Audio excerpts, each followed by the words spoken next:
karepmu apa gitu. Hah, kok ngerebut pacarku gitu. Hah, maksudnya terus salsa itu cuma ekspresinya. Oh, gitu. Nah, terus kalau semakin salsa ngeladenin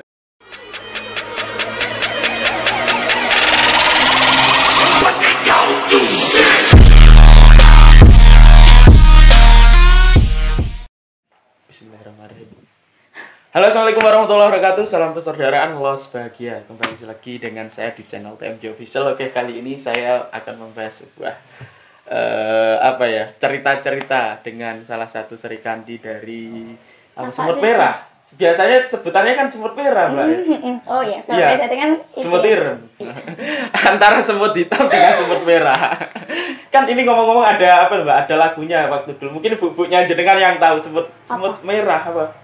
Yang kisah kasih di sekolah itu loh. Oh iya benar-benar. Iya ya. Oke, dulur-dulurku, sebelum saya lanjut ke segmen berikutnya, saya akan perkenalkan lebih dahulu. Silahkan, Mbak. Assalamualaikum warahmatullahi wabarakatuh. Hai, kenalkan juga. Saya Salsabila Findausia, biasa dipanggil Salsa. Dari perguruan Tapak Suci. Tapak Suci, Putri Muhammadiyah ya? Kok Putri? Kan jenengan Putri. Enggak ya, salah. Mas. Yang benar itu Tapak Suci Putra Muhammadiyah. Bukan Putri. Bukan. Oh ya, berarti ini perlu diluruskan ya. Itu. Walaupun kenapa kok Putra Muhammadiyah? Ya emang gimana ya? Emang Tapak Suci itu Putra Muhammadiyah, nggak bisa diganti Putri Muhammadiyah. Meskipun karena Putri itu emang Putra Muhammadiyah. Oh iya, gitu. Intinya anaknya gitu, seperti itu kan? Kok anaknya? Bukan. Bukan, apa sih? Kalau gimana ya, kalau Tapak Suci itu kan perguruan. Putra Muhammadiyah itu kayak Muhammadiyahnya ini loh, yang menaungi. Gitu. Seperti yang dikatakan itu otonomnya, seperti itu, otonomnya. Kayak ini NU sama Pagar Nusa kan seperti itu ya. Ya bisa jadi ya. Kalau PSHT tidak ada. Apa? Tidak ada. Karena kita bersikap netral dengan menaungi semua agama yang jadi. Oke, Mbak Salsa, ini saya pernah dengar ya. Ini dengar makanya kalau saya hanya sekedar dengar kan tidak etis untuk saya bicarakan.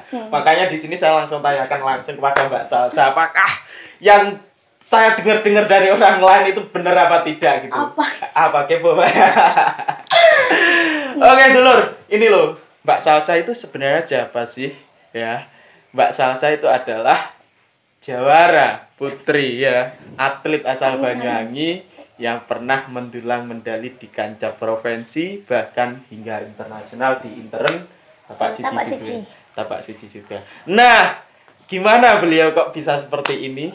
Nah, gimana beliau kok bisa masuk ke ranah pencak silat dan hingga namanya melebar ke seluruh mancanegara. Silahkan, Mbak. Ini dari awal nih. Awal dulu sama masuk ke pencak silat itu bagaimana? Awal Salsa ikut pencak silat itu sekitar tahun 2007. 2007. Berarti Salsa kelas 3 SD. Kalau 2007 saya kelas 5. Oh ya, kita selisih 3 tahun. Iya, maybe. Nah itu karena di keluarga Salsa itu gini, Bunda itu bilang ke Salsa kalau anaknya nggak bisa prestasi di akademik, setidaknya prestasi di non akademik. Luar biasa. Gitu. Terus? Jadi itu Salsa awalnya ikut-ikut karena waktu itu kakak ini latihan di SMK Muhammadiyah. Yeah. Nah, Salsa itu diajak, yuk deh ikut gitu. Nah, akhirnya Salsa ikut. Salsa namanya juga anak-anak kan, pasti kalau latihan silat ada rasa males, bosan, enggak gitu kan. Tapi namanya orang tua kan harus mendukung tuh. Salsa tuh pernah dipukul pakai ini sabuk sama abah. Ayo latihan. Males. Nah itu akhirnya stop. Gimana? Abahnya apa juga pendekar Tapak Suci kah? Enggak, cuman gimana ya, mendukung karena Bunda sama Abah ini juga tokoh di Muhammadiyah. Nah gitu. Nah jadi Salsa itu selalu dimarahin kalau nggak latihan. Nah, akhirnya Salsa itu semangat latihan, tetap didukung Bunda itu kan. Nah terus sama Mbak Ana itu Mbak kandung. Terus ayo dek latihan dek gitu, ayo. itu salsa kelas 3 SD. Iya, iya. Salsa itu kenal sama pelatih, namanya pelatih Mas Imam dari perguruan Tapak Suci. Ya. Cuman dia itu juga ngelatih di Pagar Nusa juga di. Oh, Mas Imam Proharjo ya? Ya, salam kalau ketemu tak salam dari saya juga. Itu salsa juga belum ketemu sama Mas Imam lo lebaran ini. Masa? Oh ya nanti ke sana. Lanjut. Nah, itu terus Mas Imam itu ceritanya lihat salsa waktu latihan itu kok kayaknya bakat ya meskipun posturnya kecil kan gitu kan. Oh gitu. Akhirnya salsa diambil tuh sama Mas Imam. Latihan. Nah, itu sempet ada cekcok semuanya lah. Salsa alah postur kecil kan nggak mumpuni gitu dan lain-lain kan gitu. Nah, akhirnya Mas Imam itu semangat ngelatih salsa. Sekitar salsa kelas 5. Kelas 5 SD. 5 SD. Nah, salsa itu ini ikut kejuaraan IPSI. Kabupaten Kejur Cup ya? Nah, itu salsa masuk di final. Nah, kelasnya. Kelas 5. Enggak, maksudnya kelas tandingnya. Kelas apa? Kelas A kayaknya. Kelas A. Oh, karena badannya kecil ya. Bener. Itu musuh salsa itu tinggi-tinggi. Nah, habis itu waktu masuk final, Abah datang. Abah itu paling nggak suka kalau salsa itu diem kan. Nah, hajar. Nah, itu kan. Wah, salsa itu seharusnya fokus sama musuh, malah fokusnya sama Abah. Kan gitu, ekspresinya takut. Nah, akhirnya itu salsa kalah juara 2 kelas 5 SD. Kelas 5. Itu pertama kali ya? Pertama kali turun. Turun. Kejuaraan. Nah, akhirnya sama Mas Imam dilatih ke Wiraloka. Wiraloka itu apa? Seni. Seni. Mbak salsa juga seni juga bisa. Salsa itu bisa seni, alhamdulillah juga bisa tanding. Nah, itu. Terus ini yang paling kan seseorang bakatnya itu kan paling menonjol dari salah satu. Kalau Mbak salsa itu dari seninya apa dari alhamdulillah di dua-duanya ya. Di dua-duanya. Nah, tapi sekarang ngomong nggak boleh loh Mbak ikut katanya sih makanya saya tanya kan? ikut katanya nggak boleh ya? Itu semenjak salsa usia berapa ya? Sekitar salsa mau masuk SMA kayaknya. Nah, itu makanya salsa di kelas 6 SD, salsa baru ikut 2. Seni sama tanding. Ikut kejuaraan ini, event yang Banyuwangi juga. Nah, terus salsa itu juara 1 seni, juara 1 tanding, plus pesilat terbaik. Itu alhamdulillah. Salsa plus pesilat terbaik itu. Nah, terus dari situlah nama salsa ini mulai dikenal sama juri-juri Banyuwangi. Oh, salsa sudah yang kecil itu ya itu.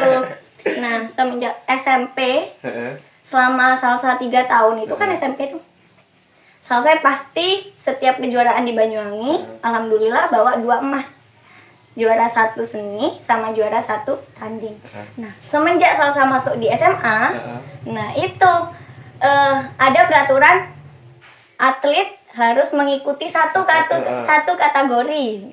Wah, ini antara milih tanding atau seni kok gimana ya, alhamdulillah itu kok berat badan salsa kurang di kelas ASMA gitu. Terus Mbaknya ikut turun di seni. Itu jadinya biasa. Tepuk tangan dulu. Oke Mbak Salsa, itu tadi kan awal masuk. Terus kemudian pernah nggak orang tua itu berpikir bahwasanya wes madeko silat? Dari kan kalau abah kan mendukung, kalau dari ibu itu bagaimana Mbak?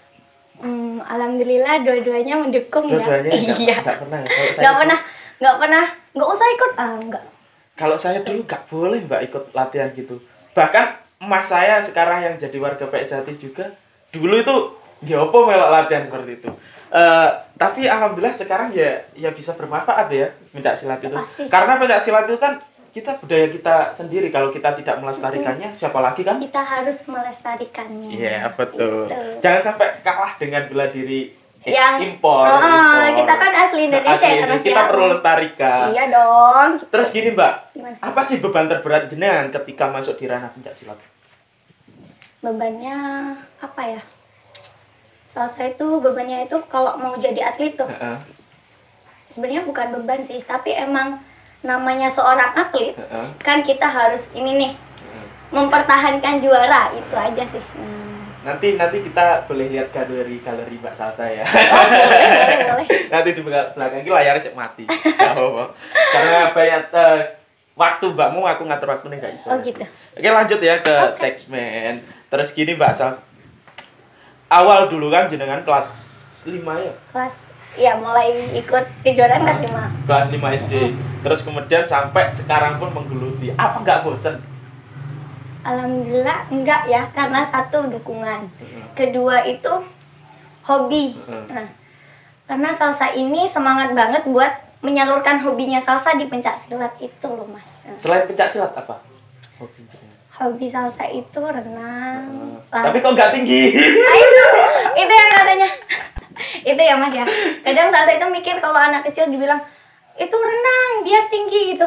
Apaan orang salsa ini, orang sama bunda itu sampai diprivatin renang tuh. Tapi nggak tinggi-tinggi gitu. Mungkin udah. Tergantung keturunan. Mungkin Tuhan memberikan ya jalan seperti kita ini, seperti alhamdulillah gitu. Karena Tuhan menciptakan sesuatu itu dengan pemikiran kita itu adalah yang terbaik gitu.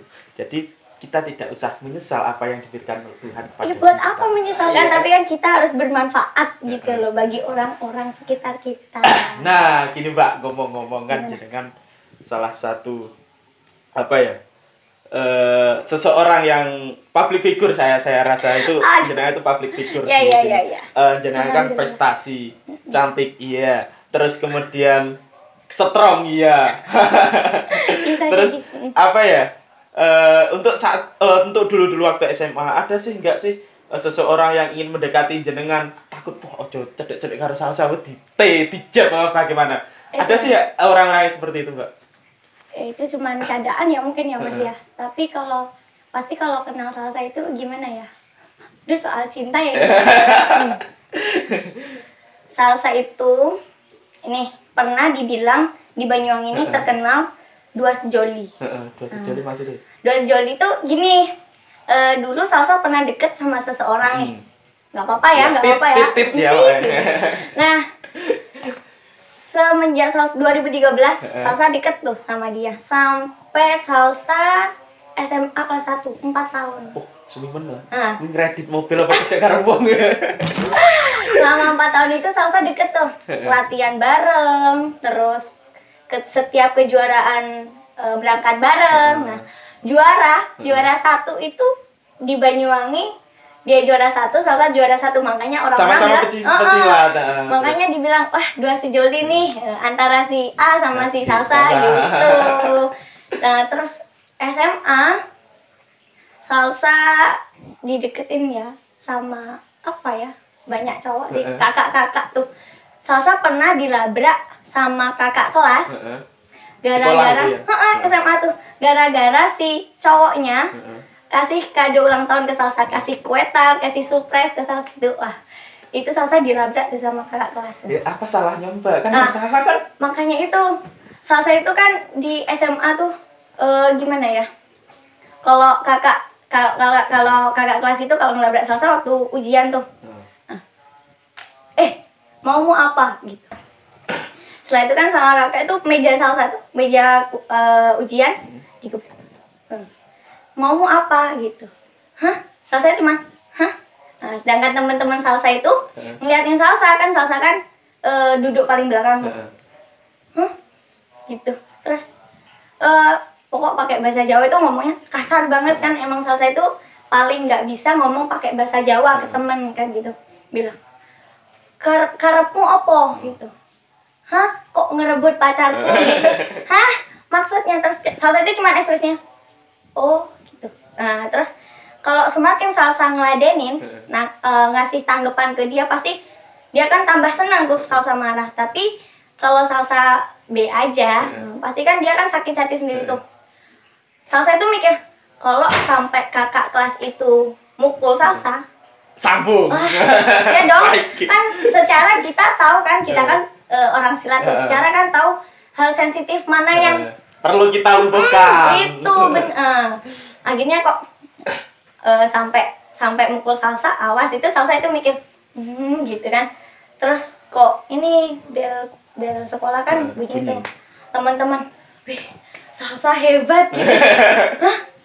Hebat. Nah, itu terus pulang sekolah tetap dilabrak itu. Gak sambung aja, Mbak. Aduh. Nah, makanya itu salsa itu nggak pingin di sekolah itu salsa punya nama jelek gitu makanya harus kasih nama baik lah setidaknya gitu. Iya, betul sekali. Karena apa? Ketika kita melakukan tindakan sedikit pun karena nama kita bisa tercoreng, bahkan itu bisa masuk ke ranah kriminal seperti itu. Kita harus ketika kita melakukan sesuatu kita harus cerdas dalam menyikapinya, betul kan ya? Benar. Okay. Jangan emosi. Betul. Oke, dulur ya. Kali ini tadi curhatan Mbak Salsa mengenai cinta. Terus gini Mbak, ngomong-ngomong di pernah nggak ketika zaman latihan TC itu, Amit ya, ini bukan di perguruan ya, bukan tapi di ranah TC bersama waktu kejuaraan itu kan ada pelatihan kan. Kalau di nasional kan pelatnas namanya, kalau banyak nggak tahu apa. TC atlet ya. Itu pernah nggak ngalamin cinlok gitu seperti itu?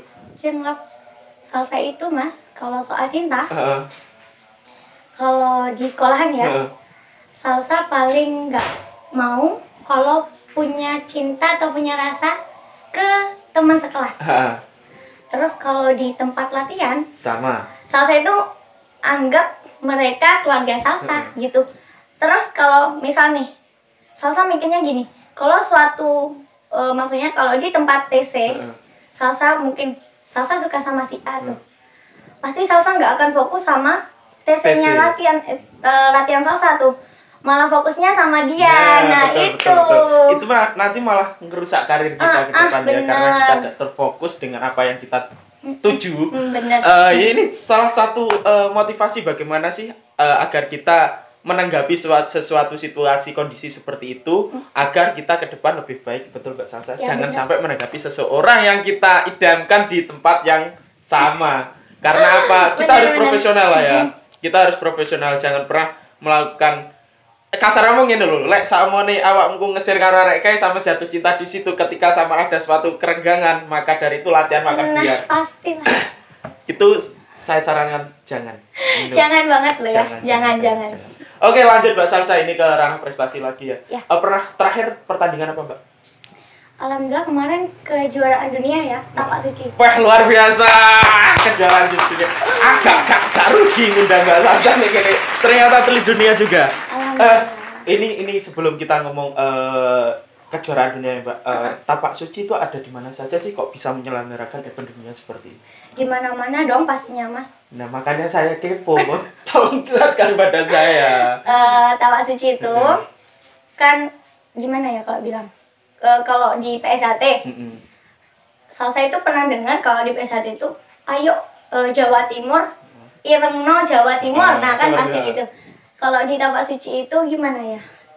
Tapak suci itu di mana-mana gitu. Maksudnya Salsa itu kalau Salsa bilang sama lah kayak PSAT pasti di mana-mana, di luar negeri pasti ada kan.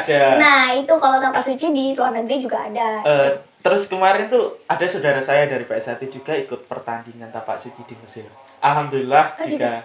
Benar serius ini. Nanti pernah dibahas di channelnya Satrio Anom. Satrio Anom itu salah satu channel dari Jember, cuma dia merantau di Arab Saudi. Gitu, dia mengembangkan PSAT di sana dan ada salah satu seorang yang ikut pertandingan apa itu namanya tapak suci, dia ikut. Tapi welcome. Woi, kan biasanya kalau antar perguruan kita saling tutup kan. Tapi kenapa kok tapak suci bisa welcome seperti itu? Itu bedanya kan Mas ya. Sedikit cerita nih. Sedikit cerita lah. Mas kan juga tahu Mas Imam kan, pelatihnya Salsa itu. Salsa pernah 2013 kalau nggak salah, pernah sama Gus Siva tuh. Diajak kejuaraan Paganusa di Malang. Itu Salsa turun seni tunggal. Salsa juara 2, selisih cuma 1 poin. 1 poin doang itu. Wah, nggak apa-apa sih. Salsa itu mikirnya ngasah kemampuan tapi Salsa. Kalau dipikir secara logika 1 poin suatu hal yang itu kan miris sekali kan. Nah setidaknya 3 lah kan gitu. Nah akhirnya Salsa itu nggak apa-apa gitu. Salsa itu waktu itu masih SMP, dibilang kalau juara 1 nanti dimasukin di SMA di bangsa apa gitu, atletnya Paganusa gitu. Terus Salsa nggak ngerespon kan, biasa aja. Terus 2000 berapa ya, 2017 atau 2018 18 kalau nggak salah. Salsa diikutkan lagi di ajangnya Paganusa di Malang, di Batu. Itu salsa juara 1, masuk di kelas remaja. Tanding? Seni. Ah itu salsa itu kan waktu SMP kan masih belum terkenal tuh. Maksudnya belum dikenal. Belum viral. Nah, semenjak salsa udah main sosmed kan dikenal banyak orang tuh, alhamdulillah. Waktu juara 1 di Malang kemarin ini, akhirnya banyak tuh yang komen, tapi alhamdulillahnya Mas, itu komennya positif semua. Masa sih perguruan tapak suci bisa bawa nama Paganusa Banyuwangi gitu, juara di Malang gitu. Wah, responnya kok gini ya, alhamdulillah. Tapi yang saya takutkan itu, ini ada sih yang komen tuh di DM di Instagram. Kemarin tuh saya sempat buat story juga pakai ini kan 2000, udah lama 2013 tuh. Ada yang komen, "Loh, saya ikut Paganusa ya?" "Loh, saya kok Paganusa? Loh, bandnya kok Paganusa?" Loh gitu. Itu ada kok di Instagram waktu saya bawa piala itu kejuaraan Paganusa gitu. Jadi komennya ada yang negatif, ada yang positif juga sih. Itulah, Mbak. Namanya hater seperti itu. Bahkan saya juga banyak haternya. Tapi kita harus alhamdulillah loh ada haters. Oh ya, rezeki kita semakin banyak, Mbak. Iya ada itu. Hater. Saya itu mikirnya gini, kalau kita main sosmed kan, semakin banyak haters, semakin kita banyak dikenal. Daripada fans kan. Kalau fans belum tentu ya. Kalau fans itu belum tentu share ya. Tapi kalau hater, ikut. Nah, kan banyak yang kenal teman saya itu, makanya salsa ya gitulah kalau ada haters. Nah, senang. Betul. Mbak, ini Mbak, saya pernah dengar nama jenengan itu sebelumnya. Sudah lama sih sebenarnya. Cuma saya baru kontak jenengan karena salsa ini yang pernah dikatakan arek PSHT, sama namanya juga kan pernah gimana ya? Kan arek tapak suci nih, delok nih loh Instagramnya. Tapi saya kan nggak pernah sih Mbak follow Instagram itu, cuma kecuali ada kepentingan apa baru saya follow. Kan arek tapak suci kalau masuk kasarnya seperti itu. Coba tak stalking, Mbak Salsa mungkin suatu saat saya akan ada job dengan dia, mungkin suatu saat. Nanti kita tidak berhenti di sini, Mbak. Nanti kemudian ke depan nanti Mbaknya butuh apa? Apakah mau wedding, silakan. Amin. Mau wedding silakan sewa kita. Gitu. Siapa orang? Siap. Kameramen siap. Oke. Ya, terus gini Mbak Sal. Sebelum kenal jenengan ya, sebelum saya DM jenengan waktu untuk mengundang Saman ke sini, saya ini sebuah kebanggaan dan sebuah penghargaan dari saya Saman bisa datang dengan bundanya. Terima kasih walaupun tempatnya seperti ini apa adanya. Gini Mbak Sal, saya berpikir seperti ini dulu. Gak mungkin dibales. Saman balas rezekiku, gak dibales, ya rezekiku. Gitu. Tapi alhamdulillah Saman meresponnya dengan baik. Ternyata seseorang yang sudah up itu tidak semuanya silent privat, tidak semuanya, tapi kita semua bisa welcome seperti itu. Mbak, terus gini Mbak, harapan jenengan, maksudnya saran jenengan untuk generasi milenial, generasi penerus kita itu apa sih sebenarnya? Silahkan. Gitu ya. Hanya kata nggak apa-apa. Los ini. Salsa itu kalau maaf ya. Ya. Calonnya Salsa nih. Warga PSHT. Beneran? Lu serius? Sumpah. Serius. Siapa atas nama siapa, Mbak? Ini ya? Ya, buka. Buat Mas Ari Susanto. Dari PSHT? Dari PSHT Bojonegoro. Bojonegoro, luar biasa. Saya kemarin dari Bojonegoro juga. Hah? Ya, saya kemarin di Balen. Saya ngeliput di Balen, di Temayang, di... Wah, banyak sekali, Mbak. Jalan-jalan dong. Iya, alhamdulillah. Karena banyak saudara yang di sana. Bahkan admin PSHT Sedia dari Bojonegoro juga. Ya benar. Mungkin masnya pacarnya Mbak Salsa, calonnya Mbak Salsa mungkin kenal dengan Mas Bagus Budi juga. Coba nanti saya tanyakan. Iya, coba lanjut. Gitu. Salsa itu suka stalking nih. Stalking sama perguruannya Mas Aris tuh. Kok yang Salsa miriskan itu banyak oknum pakai sakral tuh, biasanya pakai jeans, celana tuh, terus atasnya sakral. Nah itu kan Salsa itu sangat miris gitu, seharusnya harusnya kan itu salah nggak menurut Mas? Salsa tanya nih. Kalau menurut saya itu sih salah, tapi saya juga pelaku. ini nih. Karena gini Mbak. Jangan dicontoh ya. Saya punya argumen seperti ini. Kalau Gimana? yang dikatakan sakral itu gini Mbak ya. Kalau yang dikatakan sakral kita menggunakan seragam PSAT di tempatnya. Tapi ketika saya keluar, saya menggunakan jin atau atribut PSAT walaupun itu ada bednya, itu bukan saya katakan sakral. Karena sakral itu ditempatkan pada posisinya. Kalau menurut saya seperti itu. Benar. Karena sakral, yang namanya sakral itu harus sesuai dengan adat istiadat yang dulu kita pelajari seperti itu. Tapi kalau kita keluar menggunakan atribut PSAT dan sakral pakai baju seragam, sebenarnya itu tidak layak sih.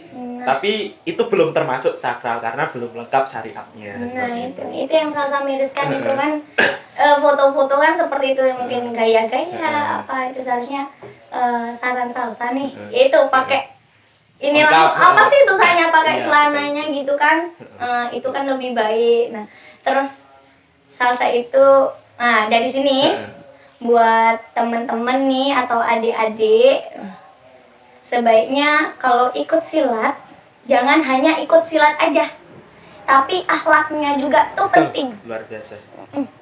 Nah jadi kalau Salsa tuh kalau latihan, kalau anak-anak latihan ke Salsa itu, Salsa nggak cuma ngelatih silat aja, semua bisa dilatih silat, semua bisa silat, tapi kalau akhlaknya nol, percuma, sama aja nol ya.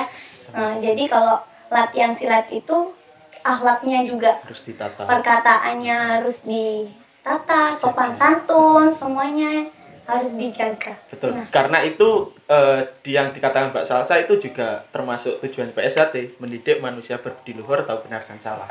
Seperti itu kan Mbak. Kalau di Tapak Suci itu gini, dengan iman dan akhlak saya menjadi kuat, tanpa iman dan akhlak saya menjadi lemah. Luar biasa. Oke, dulur-dulurku semua, ini di segmen pertama ya. Kita sudahi dulu, kita istirahat sejenak, nanti kita lanjut segmen kedua.